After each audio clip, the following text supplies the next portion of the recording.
Hello Facebook. So hopefully we are Facebooking live. You know the drill. I look over here to see what's going on and check we're live and everything's working correctly, and then your attention, my attention, will be all yours. We're just refreshing the page. I'm just communicating with Bobby that she stood in front of my notes and I can't read them, but that's okay. Okay, here we are. So we will edit all that out of the stuff that goes on to YouTube.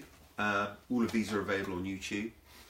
I'm just padding for a minute because it's 28 minutes past 6 and we'll be starting the sort of body of the video at past.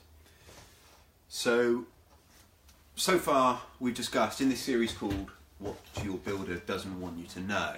So far we've discussed why your builder shouldn't really require a payment up front, and we've also discussed the difference between a quote and an estimate, which is what we talked about last week. This week what we're going to talk about is I'm going to try and give you some information and tools as to how a builder thinks when they're putting together a quote, to sort of bolt on to the information I gave last week so that you can avoid some of the traps that can be set in the use of PC sums and provisional sums. So I'm sure most, if not all of you, know who I am. I'm Carl Minturn, founder of the Minturn Group of construction companies. And what I'm trying to achieve with this series of videos is to just sort of make it so that the quoting process and the building process in general isn't a mystery, and so that everybody's got all the information to enable them to make really good decisions. So I'll make a start now because I think it's past. Yeah. So today we're going to be talking about something called PC sums and provisional sums when they're included in quotations. We spoke about why it's important, if possible, to use a quotation rather than an estimate last week. And within a quotation, quite often there's things that can't actually be fixed, the price of which can't be fixed right at the start of the job. Now, there are several examples and reasons why this is the case. So there are two main areas. One is stuff that you literally, there's no way in the world of knowing. So what's under the ground, when we start digging, what we're going to find, and the implications that's going to have on the amount of time it takes. And the other one is items that can't be specified, or that the prices will fluctuate of, or that the client, the end user, hasn't actually decided on yet. So a great example is things like taps, bathroom units, kitchens, doors, door handles, all that kind of stuff. So when you're quoting as a builder a job like that, you would say, well, we have allowed a PC sum, a prime cost sum of X for the bathroom suite. And if you were talking about the foundations, you might say we've allowed a provisional sum of X for the labour required to dig the foundations. Now, that practice in and of itself is not wrong. There's nothing wrong with that. It's all perfectly legitimate. Very good, conscientious builders will do this, use this practice, and there's nothing integrally wrong with the system. However, there are some manipulations that are far too frequently used by contractors, builders and tradesmen within this process to manipulate the quotation in order to effectively get you to commit to spending money with them that is going to rise. So the risks are that the amount allowed isn't what you're going to pay. Now, of course, that's the point of a provisional sum or a PC sum at the start, is the builder saying, look, I don't know what you want to spend. However, unscrupulous builders can deliberately lowball that number. So some deliberately, some not deliberately, but there's several reasons. So the first of all is to win jobs. So it's the same reason I spoke about last week, where a builder would give you a false estimate, an estimate that he knows he can't deliver the job on. But another example with the PC sums will be they might allow a certain amount for a bathroom suite. Now, strictly speaking, they've allowed a figure that they know they can get a bathroom suite from. But that might not be the bathroom suite you want. So it's really, really important that there's a conversation at some point early on and there's some clarity around these issues and all the sort of guesswork is taken out of the equation. Now, generally speaking, there's one of three people will set that figure, the PC sum that's allowed. So if you're using an architect and or agent to sort of manage the project and manage the tendering process, they may well set the figure. And I'd like to think that in most cases that would be a reasonable amount to allow to spend, and if not, they haven't really done their job correctly. The second person is the builder, and there can be problems that stem from that, which I'll get into next. And the third person, who I believe is the best person to do it, is the client, the person whose money is actually going to be spent on these items. I'm going to look at those two now, and we'll start with the builder. So a builder could be lazy, he could not be bothered to try and work out how long something's going to take, or not be bothered to get quotations from scaffolding companies, or just not really understand the job very well, and he knows that rather than try and come up with a figure and get caught short, he can just say this is a PC sum, which basically means this portion of the quotation is actually an estimate. And the other thing that can lead to problems is not understanding your quality preference. So, not understanding that you may want a certain range of products that fit within a quality band that perhaps the builder either isn't aware of or doesn't know how to cost. So again, a PC sum takes that sort of concern away from the builder and puts it squarely back in the client's lap. Now, the third problem with this sort of method is the most sinister, and it's the builder saying, right, well, I know I can buy a bathroom suite for 150 quid, so I'll allow that within my price, and I know damn well that they're actually going to want to spend more, but I would rather lowball that so that my bottom line on my quote looks low and they're far more likely to use me.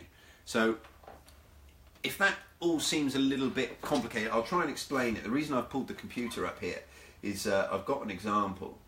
So for example, for your kitchen taps, your builder might have allowed a PC sum for the kitchen of a certain amount, which includes £11.99 for taps.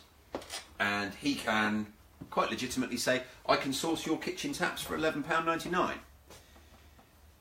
That's all well and good, unless the taps you're seeing in your mind are a far higher quality product, £172. And if you extrapolate this out over kitchen units, worktop, bath, sink, doors, door furniture, you could be talking several thousands or even tens of thousands of pounds over the course of a project. So that's why I say that the best person to set this price is the client. And the client doesn't have to set it in the first instant, but at the very least, when a client receives a quotation that includes PC sums or provisional sums, they should do some research. So if a builder has allowed a certain amount for a bathroom suite, do some research, find out, is the bathroom suite of the quality you're going to want available at that price? And again, it comes down to really the specifics and the detail that's within the quotation and having a conversation with your builder. What's included when you've allowed £500 for tiles? Are you including all the grout and adhesive in that, or is that just for the tiles? Is that for the tiles and the laying of the tiles, or is that just for the supply of the materials? As always, it's much better to start a project with all the information. So those are the problems, and the solution is to ensure that A, you know what's included, and B, you know that that's a reasonable amount to allow for it. So the other benefit of the client doing it is if they're able to do a bit of research at the start, and when they put their job out to tender, they set the PC sums at that point. What that means is when the builder receives your drawings, you would give a little list saying, please allow the following figures for the following items. And that kills two birds with one stone. First of all, it stops any potential contractor lowballing the price in order to manipulate what their quotation looks like. And the other thing it does is it makes certain that you are going to be comparing apples with apples when you receive your quotes. Because quite often, if you think of an extension that's got a kitchen in it and upstairs got a bathroom, the PC sum figures that different builders have allowed can vary in the tens of thousands of pounds. And you could quite understandably go with a builder that's allowed a lot less, thinking that you're getting a bargain, when in fact all you're getting is a hidden cost down the line when you realise that it's substandard materials he's planned on using and therefore allowed for. So, as always, I recommend communication with whoever's providing the quotes. I recommend doing a bit of research. I recommend an open dialogue and clarity. And, you know, you can never have too much detail.